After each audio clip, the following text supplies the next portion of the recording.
नीतीश कुमार जी जागिए, थोड़ा ध्यान दीजिए।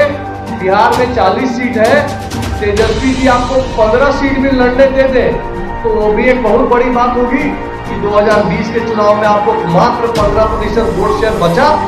हमेशा किसी न किसी दूसरे दल का पूंछ पकड़ के चुनाव में जाने वाला दल।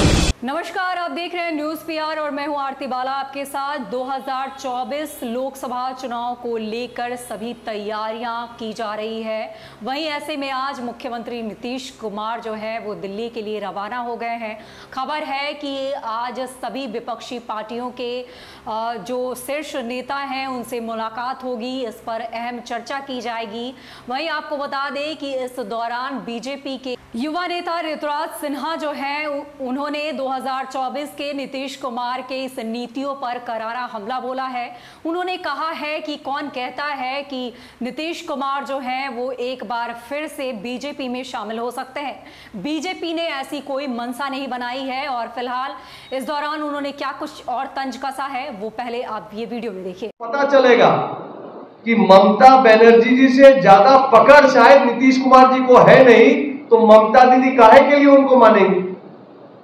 नीतीश जी को यह समझ में आएगा कि शरद पवार जी से ज्यादा जो इस जदयू के राष्ट्रीय परिषद की बैठक से निकल के आई कि शायद आज माननीय नीतीश कुमार जी मिशन 2024 को लेकर दिल्ली के लिए कूच करेंगे, 3 दिन दिल्ली रहेंगे। हम इसका स्वागत करते हैं। देखिए, नीतीश जी बिहार के जनता के भलाई के लिए किसी योजना को मांगने के लिए, कोई मदद लेने के लिए कभी तो दिल्ली गए नहीं। दिल्ली के किसी मंत्रालय में जाकर उन्होंने बिहार की जनता के लिए कुछ योजना लाने का, काम लाने का तो कभी प्रयास किया नहीं। लेकिन नीतीश जी अब दिल्ली जा रहे हैं। क्या करने दिल्ली जा रहे हैं? अपनी महत्वाकांक्षाओं को शांत करने के लिए दिल्ली जा रहे हैं। और मुझे लगता है कि ये बहुत ही शुभ है। नीतीश जी जब 3 दिन दिल्ली रहेंगे तो उनको रियलिटी चेक मिलेगा। रियलिटी चेक मतलब सत्य से पुनः परिचय।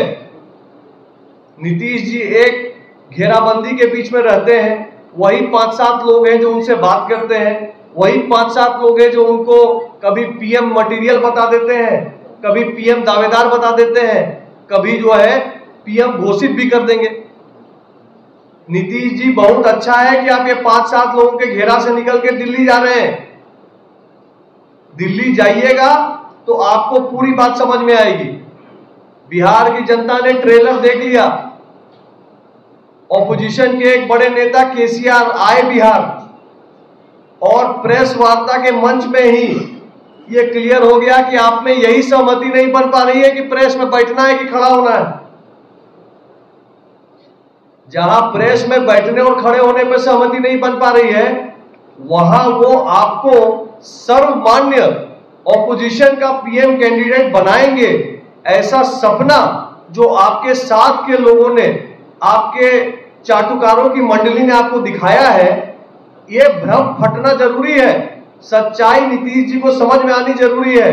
मेरा पूरा भरोसा है कि जब नीतीश जी दिल्ली जाएंगे, जब राहुल जी से मिलेंगे, तो उनको ध्यान में आएगा कि शायद राहुल गांधी जी की पार्टी कितनी डाउन चली गई हो, आज भी कांग्रेस देश में जदयू से तो बहुत ऊपर की चीज है। आज के हमारे प्रेस का मेन मुद्दा जो है वो जदयू के राष्ट्रीय परिषद के बैठक को लेकर है। पटना में पिछले 2-3 दिनों में जनता दल यूनाइटेड की राष्ट्रीय परिषद की बैठक हुई। इस बैठक की विशेषता ये रही कि जदयू के भविष्य और जदयू को लेकर चर्चा होने के जगह पर सारी चर्चा जो है भारतीय जनता पार्टी एवं नीतीश जी के भविष्य के विषय में हुई। आज मैं जदयू की इसी बैठक और इस बैठक से जो उनके बयान सामने आ रहे हैं उनकर लेकर आपके समक्ष आया। देखिए, ये जो बैठक हुई 3 दिवसीय, इसमें 2-3 मुख्य बातें आई हैं और मैं उस पर अपनी ओर से आपको प्रतिक्रिया देना चाहता हूं।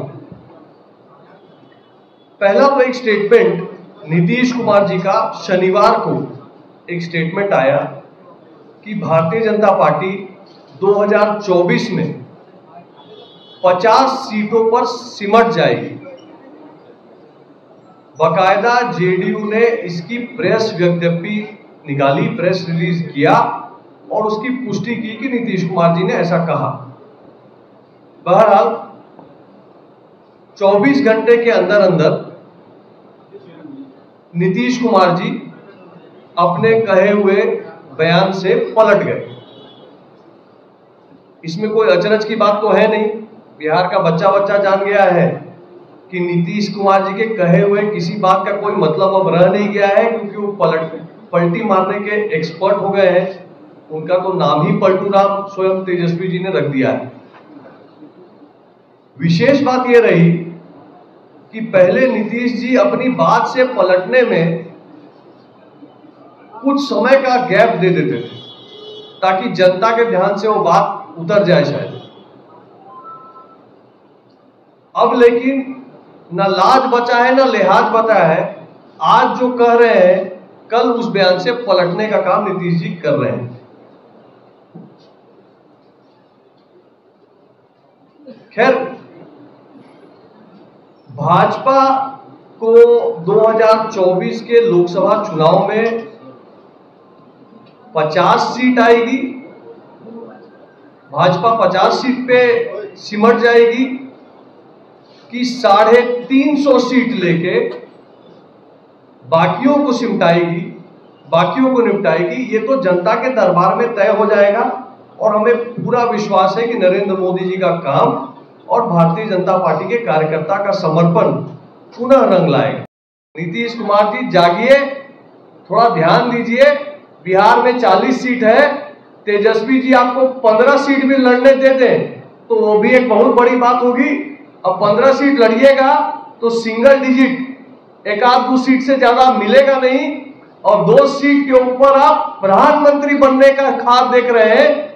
जिस आदमी नरेंद्र मोदी के चेहरे पर 300 सीट मिलता है भाजपा को, देश का करोड़ों जनता वोट करता है, आप उससे बराबरी करने चले हैं। नीतीश जी जागिए। से पूछना चाहूंगा कि आप भाजपा के साथ आने की बात कर रहे हैं, भाजपा के साथ नहीं जाएंगे ऐसी बात कर रहे हैं। ये कौन सी पार्टी कर रही है जिस पार्टी ने अपने बूते पे एक बार भी पूर्ण बहुमत का चुनाव नहीं जीतना?